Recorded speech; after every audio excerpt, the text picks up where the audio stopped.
Hello friends, എല്ലാവർക്കും നമസ്കാരം. എല്ലാവരും കാത്തിരിക്കുന്ന നിങ്ങളുടെ ചെമ്പനീർ പൂവിൻ്റെ നാളത്തെ വിശേഷത്തിലേക്ക് ഏവർക്കും സ്വാഗതം. എല്ലാവർക്കും നല്ലൊരു ദിവസം ആശംസിക്കുകയാണ്. നമ്മുടെ ചാനലിലൂടെ നിങ്ങൾക്ക് ഇഷ്ടപ്പെട്ട ചെമ്പനീർ പൂവിൻ്റെ കഥ, നാളത്തെ കഥ ഉച്ചയ്ക്ക് തന്നെ നിങ്ങളിലേക്ക് എത്തിക്കുന്നതായിരിക്കും. എല്ലാ ദിവസവും ഉച്ചയ്ക്ക് 2 മണിക്ക് നിങ്ങളിലേക്ക് ഈ കഥ എത്തുന്നതായിരിക്കും. അപ്പോൾ എല്ലാവരും സബ്സ്ക്രൈബ് ചെയ്ത് വെക്കുക. അതുപോലെ തന്നെ എപ്പിസോഡൊക്കെ ഒന്ന് കാണുക കേട്ടോ. എന്തായാലും നമ്മുടെ സച്ചി ഇങ്ങനെ നിൽക്കുകയാണ്. കാരണം സച്ചിയുടെ ആ ഒരു കുടുംബത്തിലെ കല്യാണം നടത്തി കൊടുത്തത് രേവതിയാണ് എന്ന് അയൽവക്കംകാരെല്ലാവരും പറയുന്ന ആ ഒരു കാര്യമൊക്കെ ഓർത്തിട്ട് നമ്മുടെ സച്ചിക്കാലിപ്പ് മൂട് ഓണാക്കി ഇങ്ങനെ നിൽക്കുകയാണ്. ദേഷ്യം വന്നു കേട്ടോ. ഈ ദേവും അതുപോലെ ലക്ഷ്മിയൊക്കെ ഈശ്വര ഇനിയിപ്പോൾ എന്ത് ചെയ്യുന്നറിയാതെ ഇങ്ങനെ നിൽക്കുക. ഈ പെണ്ണുമ്പിള്ളമാരാണെങ്കിൽ പോകാനൊരു ഉദ്ദേശവുമില്ല. അവർ വീണ്ടും ഇത് തന്നെ പറഞ്ഞുകൊണ്ട് ഇങ്ങനെ ഇരിക്കുക. എന്തായാലും അവസാനം ആഹാരം കഴിക്കാന്നൊക്കെ പറഞ്ഞ് അകത്തേക്ക് ലക്ഷ്മി വിളിച്ചുകൊണ്ട് പോവാണ്. ആ ഒരു സമയത്ത് നമ്മുടെ സച്ചിയും രേവതിയും തന്നെയായ സമയത്ത് സച്ചി ചോദിക്കുന്നുണ്ട്, നീ എഴുതി കൊടുത്ത വാചകങ്ങളാണോ അവർ പറഞ്ഞത്? നിന്നെക്കുറിച്ച് അങ്ങോട്ട് പൊക്കി അടിക്കായിരുന്നല്ലോ, മാത്രമല്ല എന്നെക്കുറിച്ചും നീ പറഞ്ഞായിരുന്നു അങ്ങനെയൊക്കെ പറയാനായിട്ട്.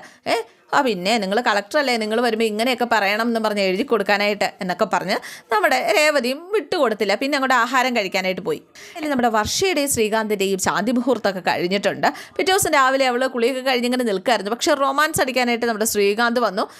അപ്പോഴേക്കും കുളിക്കാനായിട്ട് അവൾ വിളിക്കുക. അപ്പോൾ അവൾ പറഞ്ഞു, ഞാൻ കുളിയൊക്കെ കഴിഞ്ഞിട്ട് വന്നതല്ലേ, പിന്നെ എന്താണെന്ന് ഇങ്ങനെ ചോദിക്കുക. അവൾ തലയൊക്കെ തുടച്ചുകൊണ്ട് ഇങ്ങനെ നിൽക്കായിരുന്നു. ആ ഒരു സമയത്താണ് ശ്രീകാന്ത് വന്നിട്ട് ഇങ്ങനെ ചോദിക്കുന്നത്, കുളിക്കണ്ടേ, നമുക്ക് ഒന്നുകൂടെ കുളിക്കാം, നീയും വരാനായിട്ട് പറയാം കേട്ടോ. അപ്പോൾ അവൾ പറഞ്ഞു, ഞാൻ കുളിച്ചതാന്ന് പറഞ്ഞപ്പോഴേക്കും അവളുടെ ചെവിയിൽ രഹസ്യമായിട്ട് ഒരു വഷളത്തറയൊക്കെ ഇങ്ങനെ പറയാണ്.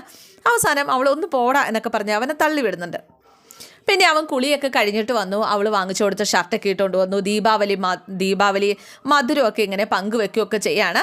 നിൻ്റെ കാലിനൊക്കെ കുഴപ്പമുണ്ടോ എന്നിങ്ങനെ ചോദിച്ചു. ഇല്ല, ഒരു കുഴപ്പമില്ല, കാലൊക്കെ ശരിയായി, എന്നാൽ ഞാൻ ചായ എടുത്തിട്ട് വരാമെന്ന് പറഞ്ഞ് അവൾ പോകാൻ തുടങ്ങി കഴിഞ്ഞപ്പോഴേക്കും അവൻ വിട്ടില്ല കേട്ടോ. അവൻ പിടിച്ചു വെച്ച് ആ ഒരു റൊമാൻസും കാര്യങ്ങളൊക്കെ തന്നെയാണ്. എന്താ മിസ്റ്റർ ഹസ്ബൻഡ്, ഭയങ്കര സ്നേഹമാണല്ലോ, അതെന്താ എനിക്ക് സ്നേഹിച്ചൂടെ, എൻ്റെ ഭാര്യയല്ലേ എന്നിങ്ങനെ ചോദിക്കുന്നുണ്ട്. അപ്പോഴേക്കും നമ്മൾ തമ്മിലുള്ള ബോണ്ട് കുറച്ചുകൂടെ സ്ട്രോങ് ആകുന്നുണ്ടല്ലേ എന്ന് വർഷം ഇങ്ങനെ ചോദിക്കുക കേട്ടോ. എന്തായാലും അങ്ങനെ ശ്രീകാന്തും വർഷയും തമ്മിലുള്ള റൊമാൻസ് വീണ്ടും നടക്കുകയാണ് കേട്ടോ. പിന്നെ കാണിക്കുന്നത് നമ്മുടെ സച്ചിയെയും രേവതിയെയും തന്നെയാണ്. രണ്ടുപേരും തിരികെ വീട്ടിലേക്ക് എത്തിയിട്ടുണ്ട്. ചന്ദ്രമതിയുടെ, അതായത് സച്ചിയുടെ വീട്ടിലേക്ക് എത്തിയിട്ടുണ്ട്. ആ സമയത്താണ് നമ്മുടെ ഈ സച്ചിയുടെ അച്ഛൻ രവീന്ദ്രൻ നടന്നിട്ട് പുറത്തൊക്കെ ഒന്ന് നടക്കാൻ പോയിട്ട് വരുന്നത് കണ്ടത്. അപ്പോഴേക്കും അച്ഛൻ ഇതെന്താ ഇപ്പോഴിറങ്ങി ഇങ്ങനെ നടക്കാവോ, റെസ്റ്റ് എടുക്കേണ്ട സമയമല്ലേ അങ്ങനത്തൊക്കെ ചോദിച്ച് സച്ചി വഴക്ക് പറയുന്നുണ്ട്. അപ്പോൾ ഡോക്ടർ നടക്കാൻ പറഞ്ഞിട്ടുണ്ടല്ലോ, മാത്രമല്ല ഹൃദയത്തിന് നല്ലതല്ലേ നടക്കുന്നത്, അത് ഈ ഒരു സർജറിയൊക്കെ കഴിഞ്ഞ് ഈ ഒരു സമയത്ത് വേണ്ടല്ലോ എന്നിങ്ങനെ പറയുകയും ചെയ്തു. അപ്പോൾ ഇതെല്ലാം ഇവർ ഓട്ടോയിലാണ് വന്നിറങ്ങിയത്. കാരണം ഇവരുടെ വണ്ടി ആ ഒരു പലിശക്കാരൻ പിടിച്ചുകൊണ്ട് പോയായിരുന്നല്ലോ. അപ്പോൾ രവീന്ദ്രൻ കാര്യങ്ങൾ ഇങ്ങനെ തിരക്കി കഴിഞ്ഞപ്പോഴേക്കും നിങ്ങൾ നടന്നാണോ വന്നതെന്ന് ചോദിച്ചപ്പോൾ അല്ല, അവിടെ നിന്ന് ഇത്രയും ദൂരം നടന്നു വരാൻ പറ്റത്തില്ലല്ലോ, ഞങ്ങൾ ഓട്ടോയിലാണ് വന്നത്. അപ്പോൾ നിൻ്റെ കാർ എന്തെങ്കിലും ഇങ്ങനെ ചോദിക്കുകയാണ്. കാർ എന്തെന്ന് ചോദിച്ചപ്പോഴാണ് നമ്മുടെ അവസാനം രവീന്ദ്രൻ അറിയുന്നത് ഇവരുടെ കാർ ആ പലിശക്കാരൻ കൊണ്ടുപോയി എന്നുള്ള സത്യം. പക്ഷേ അന്നേരം രവീന്ദ്രനോട് പറയുന്നില്ല, വേറെ കുഴപ്പമൊന്നുമില്ല, അതൊക്കെ പിന്നെ പറയാമെന്ന് പറഞ്ഞിട്ട് ഇവരകത്തേക്ക് കയറി പോവുകയാണ്. അപ്പോഴേക്കും നമ്മുടെ ചന്ദ്രമതിയും ശ്രുതിയും ഒക്കെ ഉണ്ടായിരുന്നു. അപ്പോൾ രവീന്ദ്രൻ അകത്ത് ചെന്ന് ഇരുന്ന് കഴിഞ്ഞപ്പോഴേക്കും ചന്ദ്രമതി ചോദിച്ചു, നിൻ്റെ കഴുത്തിലൊന്നും കാണുന്നില്ലല്ലോ, പിന്നെ കഴുത്തിൽ തലയല്ലേ ഇരിക്കുന്നത് എന്ന് സച്ചി ഇങ്ങനെ ചോദിക്കുകയും ചെയ്തു കേട്ടോ. അപ്പം ഈ ഒരു പെൺവീട്ടുകാർ ചെയിനും കാര്യങ്ങളൊക്കെ ഇടുന്ന ഒരു പതിവുണ്ടല്ലോ, അതൊന്നും കാണുന്നില്ലല്ലോ എന്ന് പറഞ്ഞ് ആകെ ആ ഒരു ഇവിടെ നാണം കെടുത്താനുള്ള പരിപാടിയാണ്. സാധാരണ ഇങ്ങനെ ചടങ്ങൊക്കെ ഉണ്ടോ, ഒന്നും കാണുന്നില്ലാത്തതുകൊണ്ട് ചോദിച്ചതേ ഉള്ളൂ എന്നൊക്കെ പറഞ്ഞു കഴിഞ്ഞപ്പോഴേക്കും അതൊക്കെ അവരുടെ ഇഷ്ടമല്ലേ എന്ന് രവീന്ദ്രൻ. അല്ല, എല്ലാവർക്കും അറിയാമല്ലോ എന്താ നടക്കാൻ പോകുന്നത്, അവരുടെ വീട്ടിലൊന്നും ഉണ്ടാവില്ല എന്ന് നമുക്കറിയാമല്ലോ, പിന്നെ ഞാൻ വെറുതെ ചോദിച്ചതേ ഉള്ളൂ എന്നും പറഞ്ഞ് ചന്ദ്രമതിയെ. അവസാനം ഇതൊക്കെ കേട്ട് സച്ചിക്ക് ദേഷ്യം വന്നു. സച്ചി ഇതൊക്കെ കേട്ടുകൊണ്ട് കിണിച്ചുകൊണ്ടിരിക്കുന്ന മറ്റൊരുത്തനുണ്ടായിരുന്നു അവിടെ, സുധീനെ അങ്ങോട്ട് പിടിച്ച് പൊക്കി അങ്ങോട്ട് എടുത്തു കേട്ടോ.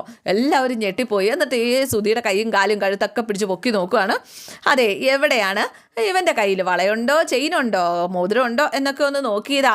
അല്ല, മുറയൊക്കെ ഞങ്ങൾക്ക് മാത്രമേ ഉള്ളൂ, ഇവർക്കൊന്നുമില്ലേ, അല്ല മലേഷ്യയിൽ നിന്നൊന്നും വന്നില്ലേ എന്നൊക്കെ ഇങ്ങനെ ചോദിച്ച് നമ്മുടെ സച്ചി കളിയാക്കിയതോടുകൂടി വാ അടഞ്ഞു കേട്ടോ. എന്തായാലും ചന്ദ്രമതിക്ക് ചുട്ട മറുപടി കൊടുക്കുന്നുണ്ട് നമ്മുടെ സച്ചി. ചന്ദ്രമതി പറയാണ്, അതെ അവന് സുധിക്ക് ഇഷ്ടം പോലെ സ്വർണം കൊണ്ടിട്ട് കൊടുത്തോളും, മലേഷ്യനെ അയാളുടെ അച്ഛനിങ്ങ് വന്നോട്ടെ, വരുമ്പോൾ ഉണ്ടല്ലോ 10-15 പാവൻ്റെ ചെയിൻ അങ്ങോട്ട് ഇട്ട് കൊടുക്കും. അയ്യോ, അത് ചെയിനല്ല അമ്മേ, അത് തൊടല്, പട്ടിത്തൊടല് എന്നും പറഞ്ഞിട്ട് നമ്മുടെ സച്ചി കളിയാക്കുകയാണ് കേട്ടോ. അവസാനം സച്ചി തന്നെ പറഞ്ഞു, എനിക്ക് മോതിരമൊക്കെ തന്നതാണ്, പക്ഷെ ഞാനത് വേണ്ട, ഇനി കല്യാണം നടക്കാൻ പോണ ദേവുന് എന്നൊക്കെ പറഞ്ഞിട്ട് ഞാൻ കൊടുത്തു. വെറുതെ എന്തിനാ, അവരാകെ സങ്കടത്തിൽ ഇതൊക്കെ ചൊരുക്കൂട്ടി വെക്കുന്നതാണ്. കൊടുക്കുന്നതാണ്. വലിയ ഇഷ്ടം പോലെ കോടികൾ ഇട്ട് അമ്മാനമാടുന്നവർക്ക് ഇതൊന്നും വലിയ കാര്യമൊന്നും അല്ല. പക്ഷേ കുറേശ്ശെ പൈസ സ്വരുക്കൂട്ടി വെച്ച് അന്നന്ന് ആഹാരം കഴിച്ചു പോകുന്നവർക്ക് ഇതൊക്കെ വലിയ കാര്യമാണ്. അതുകൊണ്ട് ഞാനത് വേണ്ടാന്ന് പറഞ്ഞതാണ്. ഇങ്ങനെയുള്ള ചടങ്ങുകളൊക്കെ എന്തിനാണ് എന്നൊക്കെ ചോദിച്ചുകൊണ്ട് നമ്മുടെ സച്ചി ഇതൊക്കെ കേട്ട് അഭിമാനത്തോടെ ഇങ്ങനെ നിൽക്കുക കേട്ടോ രേവതി. എന്തേലും രവീന്ദ്രനെ ഇടയ്ക്ക് ഇങ്ങനെ ചോദിക്കുന്നുണ്ട് വീണ്ടും, നിന്റെ കാർ എന്തിയെ, കാറ് കാണാനില്ലല്ലോ, നീ അതിനുത്തരം പറഞ്ഞില്ലല്ലോ എന്ന് ചോദിച്ചു കഴിഞ്ഞപ്പോഴേക്കും അത് വാടകയ്ക്ക് വേറൊരാൾ കൊണ്ടുപോയിരിക്കുകയാണ്. അതിൻ്റെ ഓണറെ ആ ഒരു ഇതിന് അത്യാവശ്യത്തിന് വേണ്ടി കൊണ്ടുപോയിരിക്കുകയാണ്. 7 ദിവസം കഴിഞ്ഞ് കിട്ടുള്ളൂ, അവരെന്തോ തീർത്ഥാടനോ കാര്യങ്ങളൊക്കെ പോയതാ എന്ന് പറഞ്ഞപ്പോഴേക്കും ചന്ദ്രമതി ചോദിച്ചു, അപ്പോൾ 7 ദിവസം നിനക്ക് പണിയും കൂലിയൊന്നും ഇല്ലേ, വേലയും കൂലിയൊന്നും ഇല്ലേ, 7 ദിവസം ഇവിടെ വരുമാനം ഇല്ലേ എന്നൊക്കെ ചോദിച്ചു കഴിഞ്ഞപ്പോഴേക്കും ശ്രുതി പറഞ്ഞു, അതെ എന്തായാലും ഈ സച്ചി പറയുന്നതിന് മുമ്പ് തന്നെ ഈ രേവതി എന്തോ കാര്യം പറയാനായിട്ട് തുടങ്ങുമായിരുന്നു എന്നൊക്കെ പറഞ്ഞു കഴിഞ്ഞപ്പോഴേക്കും സച്ചി പറഞ്ഞു, ഞാൻ പറയാൻ വന്ന കാര്യം തന്നെ അവളും പറയാൻ വന്നത്, അല്ലാതെ അവളെന്ത് പറയാനാണ്, അല്ല ഇപ്പോൾ ഒരാഴ്ച വണ്ടി കൊണ്ടുപോയാൽ എന്താ കുഴപ്പം, കൊണ്ടുവരട്ടെ എന്ന് രവീന്ദ്രൻ പറഞ്ഞു കഴിഞ്ഞപ്പോഴേക്കും ചന്ദ്രമതി പറഞ്ഞു, അയ്യോ അല്ല, ഇവിടെ ഷെയർ ഇട്ടാണല്ലോ ഓരോ കാര്യങ്ങളൊക്കെ എടുക്കുന്നത്, ചിലവേ വീട്ടിലൊക്കെ നടക്കുന്ന ഷെയർ ഇട്ടല്ലേ, ഒരാഴ്ച ഇവർക്ക് വരുമാനം ഇല്ലെങ്കിൽ പിന്നെ ഇവരെങ്ങനെ ഇവരുടെ ചിലവിനുള്ള കാശ് തരും എന്ന് ചോദിച്ചു കഴിഞ്ഞപ്പോഴേക്കാണ് ശ്രുതി പറഞ്ഞു, ഞാൻ ചിലവ് കാശ് എടുത്ത് വെച്ചിട്ടുണ്ട്, ഇപ്പം കൊണ്ടുവരാം എന്ന് പറഞ്ഞിട്ട് ശ്രുതി പോയിട്ട് ശ്രുതിക്കുവാന്ന് പറഞ്ഞിട്ട് അവരുടെ ഷെയർ അങ്ങോട്ട് കൊടുക്കുക കേട്ടോ.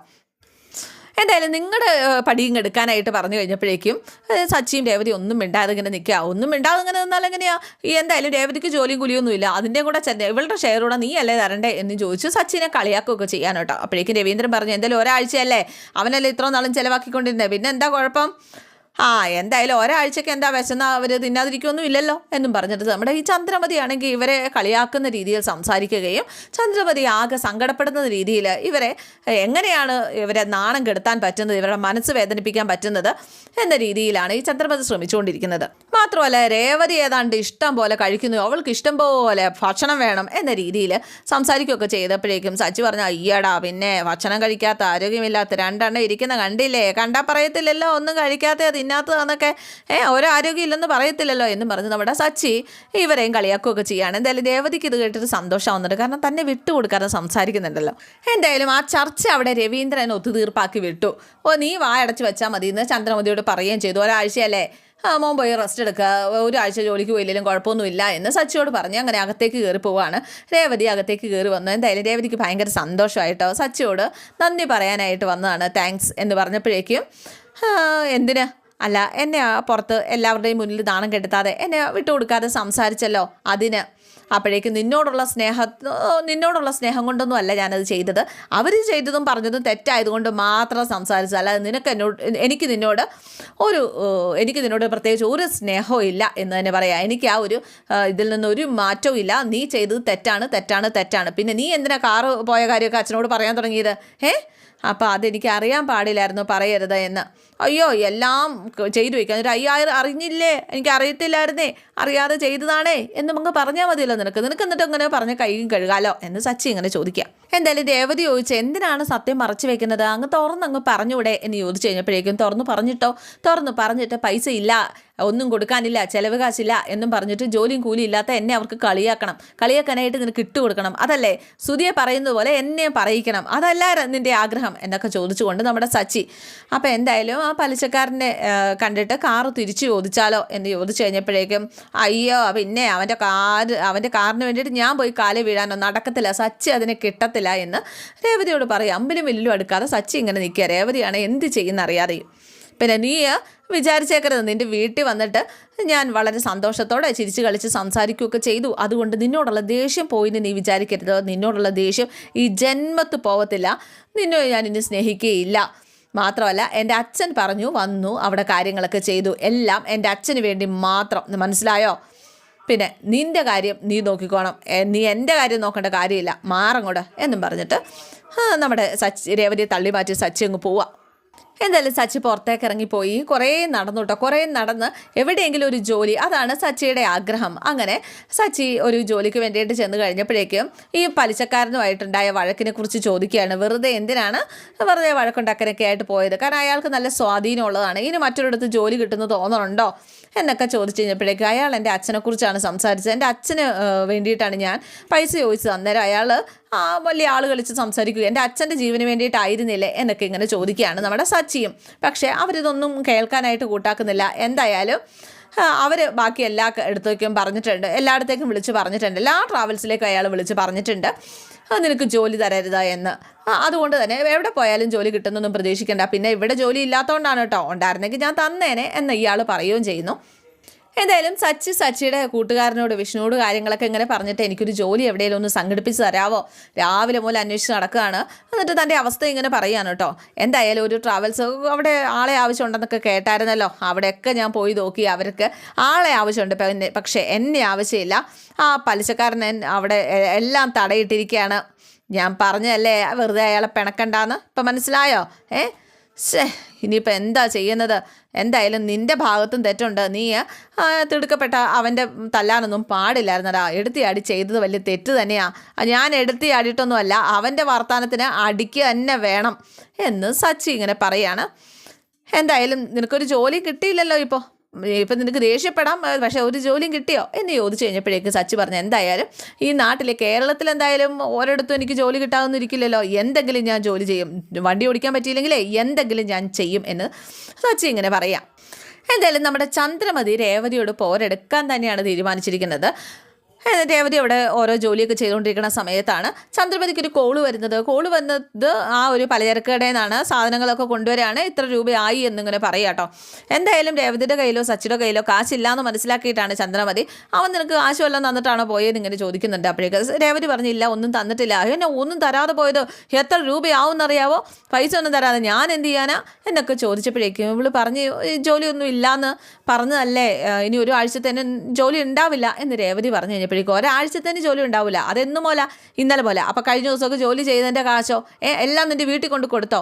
അപ്പോഴേക്ക് രേവതി ചോദിച്ചു, എൻ്റെ വീട്ടുകാർക്ക് അതിൻ്റെ ഒന്നും ആവശ്യമില്ല, എൻ്റെ വീട്ടുകാർ അങ്ങനെ ചെയ്യുന്നവരുമല്ല എന്നും പറഞ്ഞ് നമ്മുടെ രേവതിയും എതിർത്ത് സംസാരിക്കുകയൊക്കെ ചെയ്യാൻ കേട്ടോ. എന്തായാലും ഇവരെ കാണിച്ചുകൊണ്ട് വളരെ എന്ന് പറഞ്ഞാൽ നമ്മുടെ രേവതി ആകെ സങ്കടപ്പെടുത്തിക്കൊണ്ട് ശ്രുതി അങ്ങോട്ടേക്ക് വന്ന് ശ്രുതിയുടെ ഷെയറാണെന്ന് പറഞ്ഞ് കൊടുക്കുക. അപ്പം നീ ഇന്നലെ തന്നതല്ലേ എന്ന് ചോദിച്ചു കഴിഞ്ഞപ്പോഴേക്കും അതെ ബാക്കി കാര്യങ്ങൾക്ക് വേണ്ടിയിട്ടാണ്, ഇത് വീട്ടുചെലവിന് മാത്രമല്ല കോസ്മെറ്റിക്സും കാര്യങ്ങളൊക്കെ ഞാൻ ഓർഡർ ചെയ്തിട്ടുണ്ടായിരുന്നല്ലോ, അതിനും കൂടെ വേണ്ടിയിട്ടുള്ളതാണ്, എൻ്റെ എല്ലാ കാശും ഉണ്ട് എന്നൊക്കെ പറഞ്ഞിട്ട് വലിയ ആൾ കളിച്ച് ശ്രുതി കൊടുക്കുകയൊക്കെ ചെയ്യുക കേട്ടോ. എന്തായാലും കണ്ടുപഠിക്കണം ഇങ്ങനെയുള്ളവരെ, ഇവിടെ ചിലർ തറുതല പറയാൻ മാത്രം ഉണ്ടായ കുറേ എണ്ണങ്ങൾ എന്നൊക്കെ പറഞ്ഞ് നമ്മുടെ ചന്ദ്രമതി രേവതി ആകെ സങ്കടപ്പെട്ടിങ്ങനെ നിൽക്കുകയാണ് കേട്ടോ. എന്തായാലും ഇതിനൊരു പ്രതിവിധി ഉണ്ടാകുക തന്നെ ചെയ്യും. നമ്മുടെ രേവതി തന്നെ കാശ് കൊണ്ട് കൊടുക്കുകയാണ്, ഈ ചിലവിന് ഉള്ള കാശ് രേവതി തന്നെ കൊണ്ട് കൊടുക്കും. അപ്പോൾ ഇതൊക്കെയാണ് വരാനിരിക്കുന്ന സംഭവങ്ങൾ. എല്ലാവർക്കും ഇഷ്ടമായി എന്ന് വിചാരിക്കുന്നു. അപ്പോൾ നിങ്ങൾക്ക് ഇതുപോലെയുള്ള കഥകൾ നിങ്ങൾ നേരത്തെ തന്നെ കിട്ടണമെങ്കിൽ നമ്മുടെ ചാനൽ ഒന്ന് സബ്സ്ക്രൈബ് ചെയ്ത് വെച്ചോണം, അതുപോലെ തന്നെ ലൈക്കും ചെയ്തോണം. എല്ലാവർക്കും ഇഷ്ടമായി എന്ന് വിചാരിക്കുന്നു. C you again. Thank you.